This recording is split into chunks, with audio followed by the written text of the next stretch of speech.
inaan magaalada baydhabo xarunta kumeelgaarka koonfur galbeed ka furno mashruuc loogu talagalay in wax looga qabto arrimaha abaaraha ka soo kabashada abaaraha barnaamijkaas oo loogu talagalay 3 degmo oo ka mid ah koonfur galbeed oo kala degmooyinka Buurakabo Qansax Dheere iyo degmada Xudur mashruucaas oo socon doona muddo 2 sano ah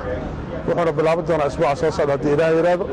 waa ku faraxsannahay waxaan aad ugu mahadcelinaynaa madaxweynaha dowladda federaalka Maxamed Cabdullaahi Farmaajo Prime Ministerka kaalintii ay ka qaateen mashruucaas iyo madaxweynaha koonfur galbeed asna dadaal badan u galay in mashaariicdan gobolka la keeno sidii mashaariicdii ka soo kabashada abaaraha laga fulinayo gobolada wadanka aan uga bilowna halkan 3 degmo ayaa nasiib yeeshay Qansax Dheere Xudur iyo meesha la yiraahdo Buurakaba waxaan rajaynaynaa haddii Alla idmo in mashaariicdaasi ay bilowdaan wiiga soo socda toddobaadka soo socda wadanka oo dhan inay ku baahi doonaan ayaan rajaynaynaa waxaan rabaa inaan mahad gaar u jeediyo dadka shacabka magaalada Baydhabo oo si diiran runtii maanta discussion badan iyo wada hadal badan nala yeeshay iyo soo dhaweyntii wanaagsan ee noo sameeyeen